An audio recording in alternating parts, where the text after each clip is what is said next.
Eu quero recuar, mas uma força impelirá a criatura para frente, na certeza de que está agindo bem, e que não deseja, em absoluto, o mal a quem quer que seja. Quando se tem vontade de trabalhar bem, a propaganda evangélica vai além das próprias forças, amparadas por Jesus. Quando se tem a vontade de amparar a infância e a pobre velhice sofredora, o pão espiritual nunca falta. A casa de João Evangelista é sempre farta em ricas bênçãos. A fonte material pertence ao homem, e esta necessita da vossa inteligência, do vosso esforço bem-intencionado, guiada pela vontade firme que tendes em trabalhar para esta casa. Deus vos abençoe nas vossas intenções, e afaste do vosso caminho coisas que venham por embaraços ante os vossos passos.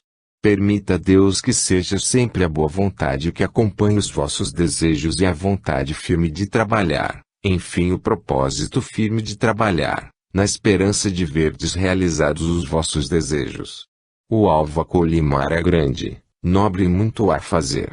Quanto maior for o número de trabalhadores, tanto melhor será para o progresso dos espíritos. Quanto maior for o número de crentes espíritas, tanto mais adiantado e mais proveitosa será a propaganda espírita.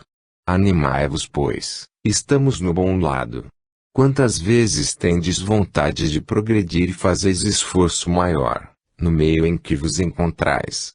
Com o vosso esforço, deveis ter coragem, pois o trabalho do Senhor, de toda a criatura, merece qualquer sacrifício, desde que tenha fé. Paz a todos os homens. Irene. Em 3 de maio de 1940. Um despertar tranquilo. Deus seja louvado. Meus amigos e meus irmãos, não é sem grande comoção que o meu espírito estreia entre vós. Esta última comunicação me atraiu, certamente.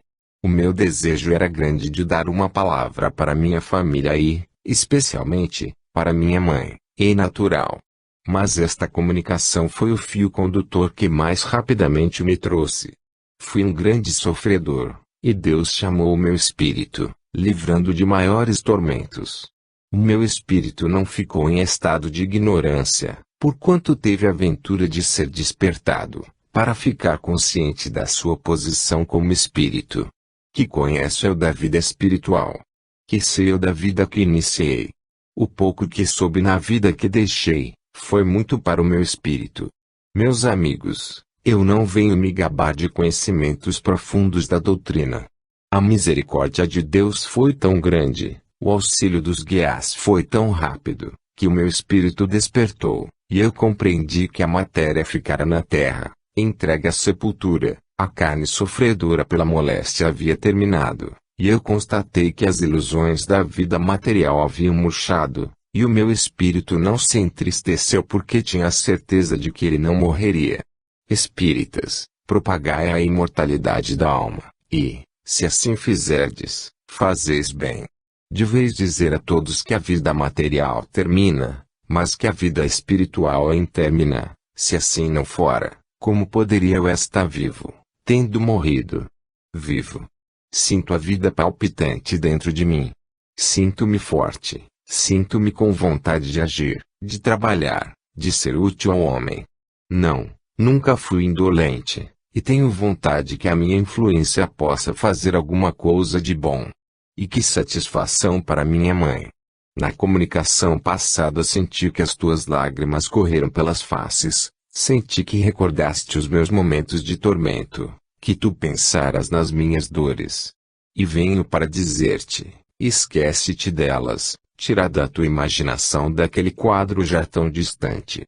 Vê o futuro que eu tenho diante de mim, e tu, que és mãe e tens fé, roga a Deus o progresso do teu filho, que eu possa evoluir sempre, até me tornar um espírito preparado para agir bem. Muito sentiste a minha partida, mas ajuda-me, fortifica o meu espírito para poder nos mundos siderais colher todo o aprendizado que eu preciso para ser útil à terra. Esta é a minha aspiração, trabalhar, ser útil ao homem, para poder encaminhá-lo para a linha do bem, que é o caminho estreito, bordado de espinhos, que conduz à felicidade. O mal que me havia atingido, Inutilizou somente o meu corpo, porque o meu espírito está perfeitamente bem, o corpo para nada vale, está debaixo da terra apodrecido. Paz a todos os homens. Não chores. Não chores.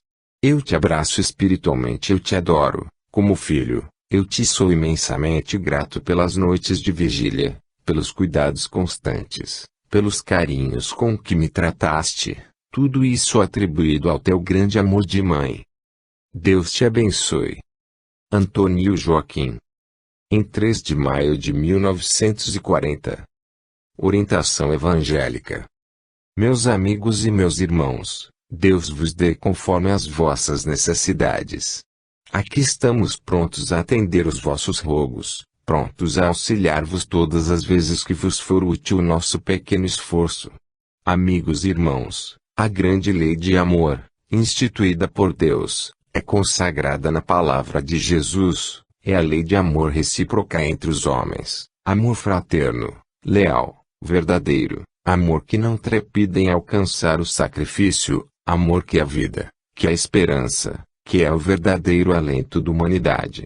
Os indiferentes são os mornos, são aqueles para quem as vibrações do alto não causam o menor abalo, são indiferentes ao chamado contínuo das vozes do além.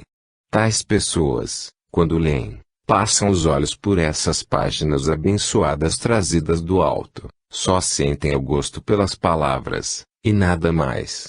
Não sabem ler em cada uma das diferentes páginas o assunto, não encontram nessas páginas abençoadas nada para a orientação que devem dar às suas vidas. Repito, a orientação não lhes serve, porque lê unicamente como se fosse uma pequena leitura, uma escrita bem lançada, cuja forma lhes agradou, mas cujos ditames não lhes servem. Sabeis, a quem muito se dê, muito se exige, daquele que muito recebe é lícito esperar alguma coisa. Aqueles que compreendem as belezas do Evangelho, que leem, que recebem instruções e orientações dos seus irmãos desencarnados luminosos, têm também por obrigação demonstrar esses ensinamentos pelas ações, pela linguagem, pelo exemplo, pelo comportamento da vida diária. Ler, aplaudir e depois executar o inverso daquilo cujos conselhos ali estão, é o mesmo que perder tempo, e, mais ainda, longe de progredir, se prejudicam. O cego não tem culpa de não ver, se põe um obstáculo em sua frente, ele não é culpado de não ver. Por quê? Porque não vê. Assim é o homem incrédulo. Mas o que sabe, o que lê, que conhece o perigo que se lhe apresentar, na verdade é mais culpado porque será o cego que não quer ver. Estou assim falando desta maneira, porque o tema que me foi entregue foi este. Deixo agora esta linguagem para penetrar em mim mesmo. Quero, em presença do Asilo Espírita João Evangelista e seus componentes, perante a assistência espiritual que me cerca, testemunhar os meus agradecimentos, dar graças ao meu Deus e meu Pai, pelo grande benefício que me concedeu. Senhor, eu pedi, eu roguei, eu te supliquei e vi o resultado das minhas preces. Eu te agradeço, meu Senhor. Meu espírito, cheio de santa alegria, mais uma vez agradece a benção que sempre te supliquei. Deus vos abençoe a todos vós. Alfredo Barcelos. Em 10 de maio de 1940. Novo impulso. Meus amigos e meus irmãos, cabe-me a vez de abrir esta sessão e eu faço intimamente convosco, com o pensamento firme naquele que é nosso Pai, nosso Deus, desejando receber alguma coisa de proveitoso para a voz da terra. Nós, e vós mesmos, nada temos, senão a imperfeição trazida da terra, mas os nossos espíritos evoluem, correm, aprendem, e mostram que só têm fé em Deus, só têm comunhão com o bem, e nós que aqui vivemos no espaço preparamo-nos para novas vidas na terra, novos desejos, e vivemos buscando adquirir perfeição. Hoje vos visito, e não poderia deixar de fazê-lo. Para vós nada significa, talvez a minha presença, mas para outrem é possível que ela tenha alta significação. Eu deveria ter falado ontem, e não pude fazê-lo, É por esse motivo que o faço hoje, mas os votos de felicidade que vos desejo são os mesmos, e o progresso espiritual também. A alegria que me inunda de ver que o movimento trazido ao vosso meio é o começo de uma etapa nova que paulatinamente concorrerá para o benefício da casa de João Evangelista. Meus amigos, não esmoreçais, o trabalho do alto, a direção é suprema, e os homens nada são mais na terra do que criaturas influenciadas do alto para poderem agir dessa ou daquela maneira. O bem é a inspiração que recebem dos ensinamentos que vêm do alto e podem evoluir auxiliados por eles. Aquele que não crê, que não tem fé, nem por isso deixa de ser protegido. Não desprezeis os que não creem, nem os odieis, esses sentimentos são maus, e vos fazem esquecer os preceitos e o caminho direito que conduz a Deus. O asilo espírita João Evangelista está ainda muito novo e a época é difícil. Mas não é motivo de se cruzar os braços. Que há acontecimentos possíveis de acontecer é fato, mas não são prováveis. As montanhas que vedes no horizonte podereis facilmente transpor, para fazer o futuro asilo para a velhice desamparada. Praz a Deus que outras criaturas venham se manifestar e trazer o seu auxílio à obra que tendes em mãos a realizar. Não devia ser eu quem viesse abrir a vossa sessão e sim um espírito mais esclarecido, que certamente fechará esta sessão. Progresso para todos vós e muito especialmente para o asilo espírita João Evangelista. Deus vos ampare e vos proteja sempre. Maria Luísa. Em 17 de maio de 1940. Uma advertência em tempo. Paz a todos vós. Belo ideal do espiritismo cristão, a fraternidade de todos os espíritos encarnados e desencarnados, belo ideal de Jesus. Isto se fará pela compreensão exata dos deveres de uns para com os outros. O espiritismo veio a tempo para despertar o homem, chamando-o à realidade da vida além em campo. Espiritismo veio a tempo para dizer ao homem, lê, estuda, aprende e compreende a tua situação, tu és um ser. Portanto, quanto mais o teu espírito evoluir, mais preciosa será a tua existência. Que desejas tu? Uma vida inútil na terra, não deixa num rastro sequer da tua passagem, ou deixar executada uma tarefa, uma utilidade. O que o homem bom deseja é o seu progresso, é o seu adiantamento, a cultura do seu espírito, a sua faculdade de agir no intuito de fazer bem. Isso é que o homem bom deseja.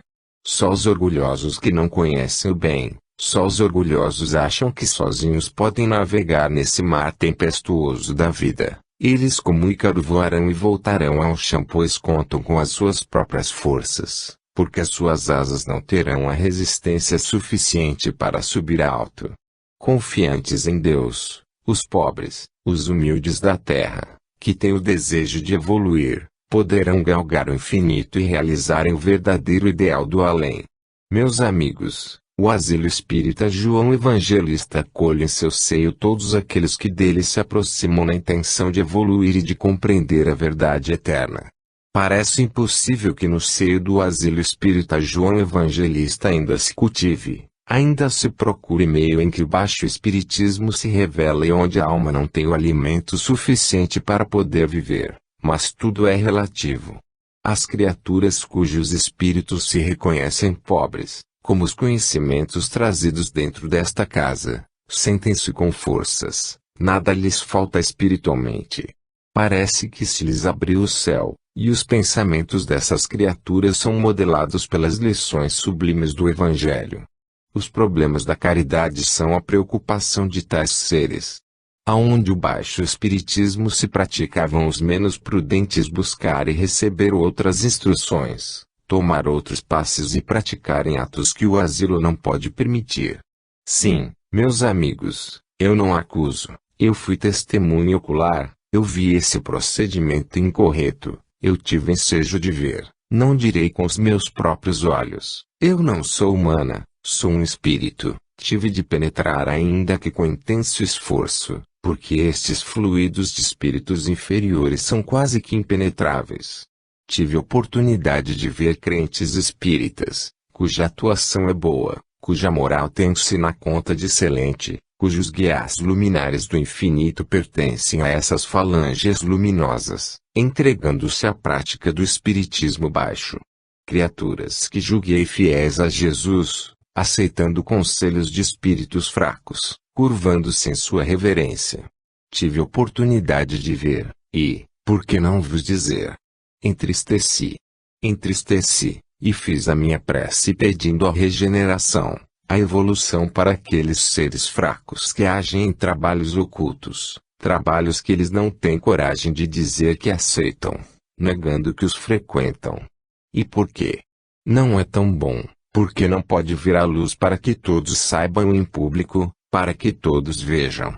Porque a consciência os acusa, os seus interesses e responsabilidades proíbem tais sessões e eles não querem que venha ao conhecimento dos seus irmãos a sua fraqueza. Meus amigos e meus irmãos, um impulso tendes a dar nesta casa, que esse impulso seja dado de boa vontade. O departamento da velhice sofredora não pode ficar no esquecimento. Deus vos guie e ampare sempre. Isaura. Em 17 de maio de 1940. Felicidade e tristeza. Paz a todos vós. Sofrimento, dor e felicidade é o que sinto neste momento entre lágrimas e sorrisos. Só eu aqui posso compreender a minha posição nesta hora. Sinto-me feliz, por estar convosco, e triste por outros deveres, afastada de vós. Sinto-me feliz, porque de lá, daquele mundo onde me encontro, entre lutas, sangue e dor, posso mandar as minhas intuições, que são rapidamente apanhadas por vós. Sinto-me alegre, pelo movimento que se esboça no vosso meio. Sinto-me satisfeita, porque vejo que o asilo se movimenta e procura alegrar aos seus componentes, realizando alguma coisa que ainda não está feito. Eu tenho o íntimo prazer de ver que aqueles que me interessam de perto são exatamente os primeiros a agitarem o que hoje a maioria abraça. Estou feliz por esse lado. Mas, triste, e muito triste, cheia de mágoa profunda, porque o teatro onde me encontro é de lágrimas, lutas e sangue. Aqueles que, por dever de ofício, são obrigados a atravessar à noite essas regiões sombrias, para verem de perto o que é aquilo. Quando vêm, sentem-se apavorados. Como que têm receio de prestar recursos, auxiliar e amparar os que desfalecem. Ó! Miséria da humanidade! Que compreensão estreita, meu Deus, de deveres e de direitos! Que compreensão atrasada deste mundo, ingrato, para realizar o que está realizando naquelas paragens, onde havia prosperidade, onde havia riquezas morais, onde havia sabedoria. E tudo lá se vai. Parece um despenhadeiro enorme, onde as almas e os corpos se precipitam nesta voragem que se chama guerra. Que situação, meus amigos! Eis porque vos disse no começo que eu sinto tristeza e sinto alegria no meio desta paz que reina entre vós. Que sossego, que ambiente tranquilo, que serenidade! Nenhum pensamento contrário passa agora. Todos estão me ouvindo como se eu fosse um grande espírito a falar bem, mas o que me inspira é o amor de Deus, o que me inspira é a vontade de fazer bem, é o progresso que o homem necessita fazer, é o bem que vós desejais, progredir no espírito da fé. Meus amigos, contai com o vosso trabalho, contai e não desanimais, mas, pelo amor de Deus, não vos esqueçais daqueles que padecem. Que os vossos pensamentos corram para lá. Pensai em salvar alguém. Pobres moços, mutilados, derramando a última gota de sangue, agonizantes, pisados a pés, e os seus cadáveres, rolando na poeira, na lama, no abismo. Pobres corpos mutilados, pobres almas sofredoras. Pedi, meus amigos, pedi com a vossa alma de joelhos, a Deus, para que estabeleça a paz ansiada por todos vós e que nós esperamos, porque é o reino de Deus. Quanta felicidade poderia haver lá! Quanto dinheiro desperdiçado nessa luta, inutilmente, quantos recursos perdidos, quantos corpos deformados! Aqui tendes paz, graças a Deus, pensando no bem das crianças, no amparo aos fracos. Levai os vossos pensamentos ao teatro da guerra, procurando também fazer alguma coisa de bom. Meus irmãos, eu estou certa que muitos de vós não me reconheceis. Eu não sou assim tão triste, mas uma mistura de alegria e de tristeza se apodera do meu espírito. Eu não posso abandonar os meus companheiros, e tenho de ir para junto deles. Adeus, orem por mim. Maria Rita. Em 24 de maio de 1940. Um esforçado. Meus amigos e meus irmãos, já que estive e fiz a minha estreia entre vós, já dei a minha primeira comunhão, prometendo voltar, se Deus me permitisse. Aqui estou. Sou um trabalhador pequeno na vinha do Senhor, mas um trabalhador de boa vontade, e que necessita do esforço que vós aspirais neste instante na causa que abraçais, e que se pôs imediatamente do vosso lado. É um pensamento a mais, é um esforço fraco, porque eu não sou um forte, é um esforço partido de alguém que se converteu, e que conhece a religião espírita, que é a fonte da verdadeira caridade. Aqui estou, já vou conhecendo cada um de vós particularmente, já vou entrando no vosso convívio, tenho vontade de ser útil. A minha presença entre vós conforta-me, dá-me forças para poder trabalhar. Quantos de vós, me foi revelado, em vidas anteriores foram ligados a mim por laços consanguíneos? Quantos de vós que viveram comigo sob o mesmo teto, hoje separados pelos séculos, aqui estão novamente no planeta, cada um no seu posto, cada um no seu lar, em pátrias diversas, cada um procurando trabalhar. Quando aqui estive, desejei muito colaborar convosco, e ainda não senti aquela força necessária para poder enfrentar um trabalho como este.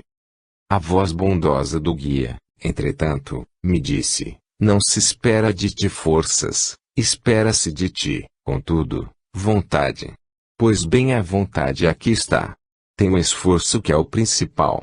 Os mestres, igualmente, ingressam nesta companhia, que inspiram, que é aliás em prol do asilo.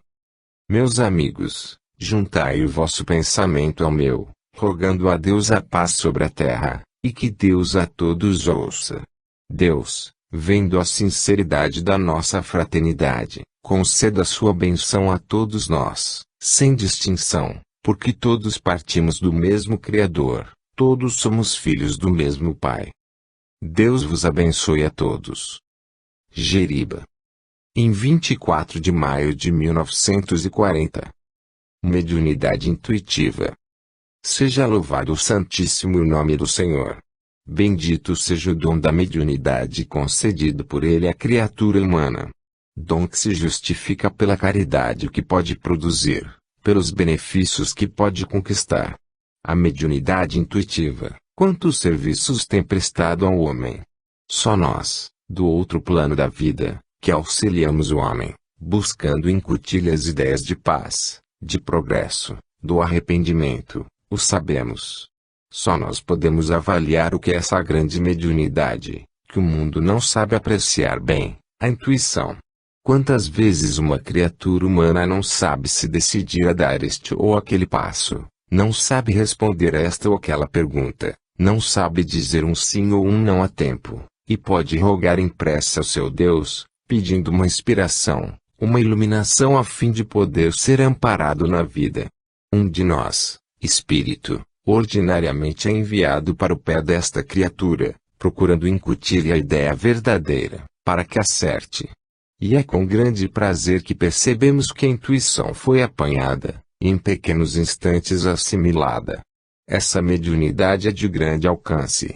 Quantas dores, quantos males têm sido evitados por esse dom providencial. A intuição passa clara como uma faísca no cérebro humano, e a resposta é imediata, sim ou não. E quando nós sentimos que a criatura humana tem o desejo de acertar, o seu pensamento corre a nós em busca de conforto e auxílio, sentimos uma grande alegria em poder auxiliá-la, a tranquilizá-la, esclarecê-la por meio dessa mediunidade intuitiva, porque nem sempre tem-se um médium à mão, um psicógrafo ou um outro médium de competência, pelo qual o espírito possa dizer o seu parecer. Enquanto a intuição vai à casa do paciente, vai ao seu escritório, vai ao seu trabalho, enfim derrama o saber nessa criatura, que logo assimila a ideia de realizar. Quando agimos em favor do asilo espírita João Evangelista, estamos trabalhando com todas as forças do nosso espírito, buscando incutir no ânimo da criatura a necessidade de compreender a importância do assunto. Mercê de Deus, temos conseguido o que procuramos transmitir. Há particularidades outras, que muitas vezes não discutimos em trabalhos, mas nos cérebros dos homens, procurando incutir-lhes muitas vezes a verdadeira salvação para o próximo.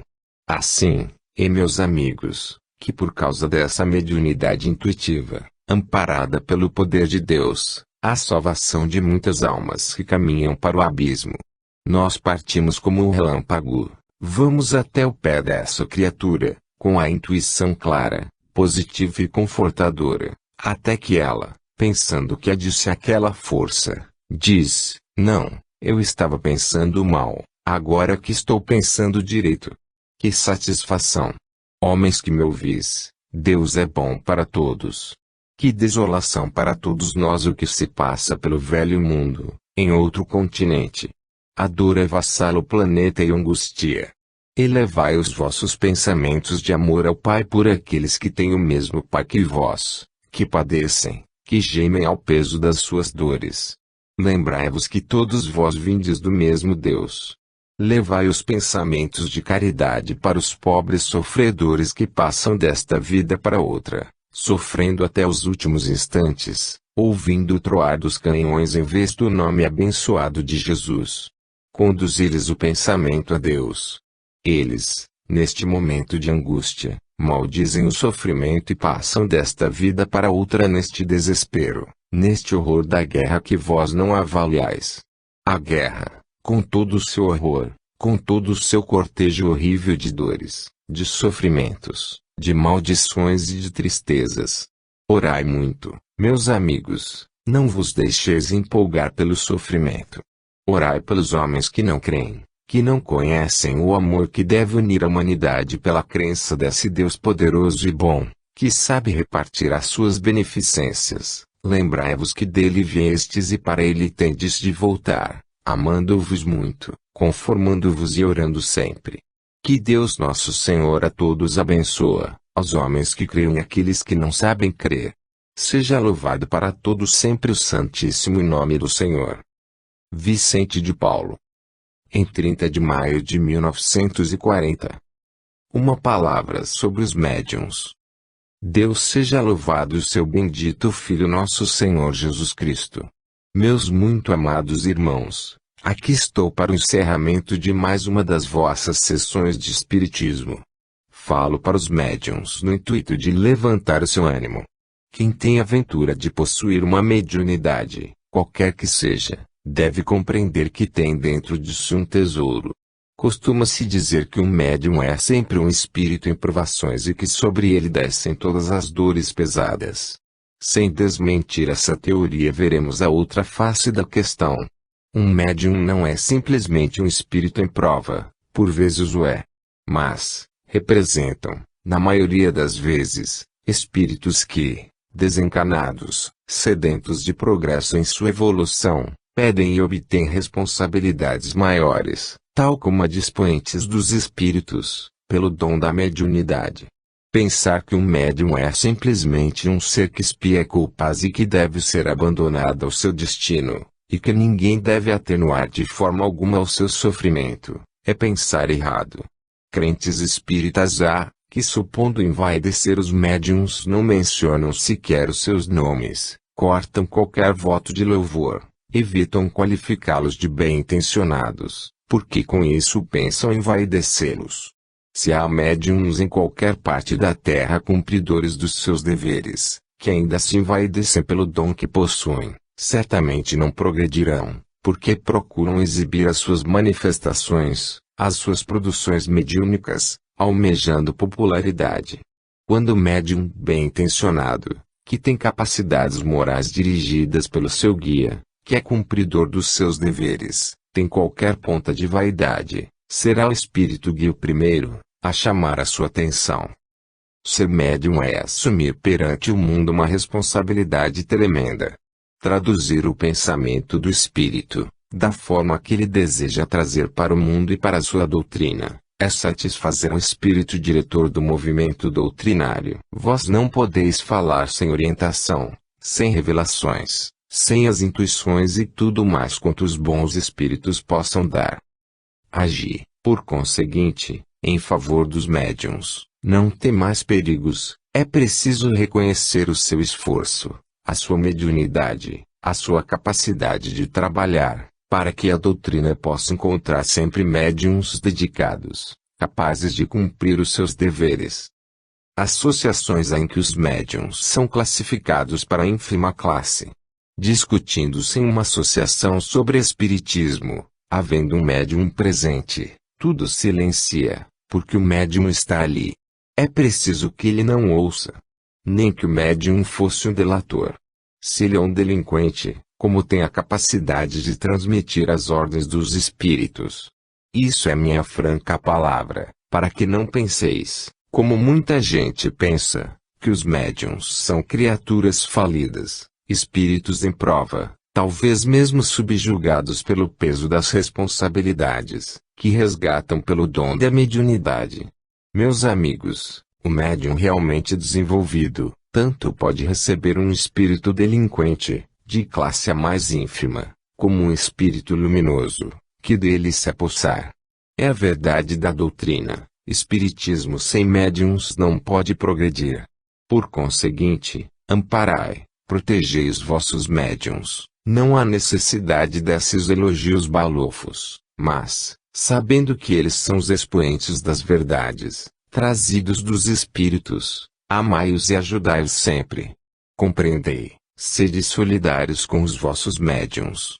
Deus vos guarde, Deus vos proteja hoje e sempre. Max. Em 30 de maio de 1940. Ponderações. Meus amigos e meus irmãos, diz a sabedoria popular que falar é metal precioso, e mais precioso ainda é saber silenciar. Quando o mal se avizinha, a palavra do homem encaminha os seus irmãos pela linha do bem, da virtude e do dever, bom é que essa palavra seja dita. Quando um ensinamento moral se traduz pela verdade inspirado, em qualquer criatura humana, bom será escutar essas palavras, porém, quando a palavra se faz o eco transmissor de sentimentos baixos, inferiores, melhor será que essa boca não se abra para tal. Quantas vezes, o homem, na sua insensatez, emite conceitos que a criatura de bom senso repele, e seus ouvidos dispensariam de ouvir. Quantas vezes, o homem empregando fórmulas e gestos profere sentenças que melhor seria morressem no seu interior. Quando a palavra é a expressão real da verdade, modelada pela forma correta do dizer, quando a sentença é proferida com circunspecção, com critério e bom senso, essa palavra é digna de se ouvir. A vós, porém, que muitas vezes vos melindrais com expressões pouco delicadas, que vos ferem os ouvidos, aconselho, a tais palavras, ouvidos cerrados. Nada mais contenta a criatura insensata, do que perceber que as palavras com que deseja ferir o seu irmão atingiram o alvo, mas, quando essas palavras, soltas no propósito firme de atingir a meta do seu destino, não conseguem, quem proferiu tais palavras se sente chocado, porque, procurando atingir os outros, feriu a si próprio. Os maus gestos, não sejam retribuídos, as palavras duras sejam devolvidas pelo silêncio. Que haja lealdade entre todos, vontade de trabalhar, de fazer o bem e, sobretudo, caridade na verdadeira acepção da palavra, caridade no falar, caridade no sentir e no proceder. Que Deus vos abençoe a todos e vos inspire sempre a proceder de acordo com esses ensinamentos, que não são meus, são de espíritos elevados. Deus vos guarde, Deus vos proteja sempre. Max. Em 7 de abril de 1940. O que é vida? Louvado seja nosso Senhor Jesus Cristo. Paz conceda a Deus a terra tão afastada do reino de Deus. Meus amigos e meus irmãos, sempre que me é dado falar convosco, eu me recordo dos tempos em que vivia na terra, sofredora, padecente e presa a um corpo sempre doente. Eu sempre me recordo disto, e bendigo o sofrimento, porque ele me fez conhecer almas generosas que muito fizeram por mim. A bondade de Deus, a magnificência de Jesus, me levaram ao mundo além, e hoje, vendo as grandezas do infinito, vendo a quantidade de bênçãos que Deus tem para distribuir com os da terra, o meu espírito se entristece, vendo que aqueles que mais precisam receber são os que fecham as portas para que a luz não penetre. Que luminosidade, que de flores, que de alegrias, que harmonia celeste há nas almas boas para distribuírem fluidos sobre aqueles que pedem. E o mundo faz como o homem insensato, fecha a sua janela para que o sol não penetre. Meus amigos, não sejais assim cruéis convosco. Tendes de passar sofrimentos, que são as vossas cruzes da vida na terra, além do labutar constante pelo trabalho, a provação e a dor. A vida é só isso, porque o melhor se realiza além, pois o espírito despido da matéria, caminha para esse além luminoso, onde existe a verdadeira felicidade.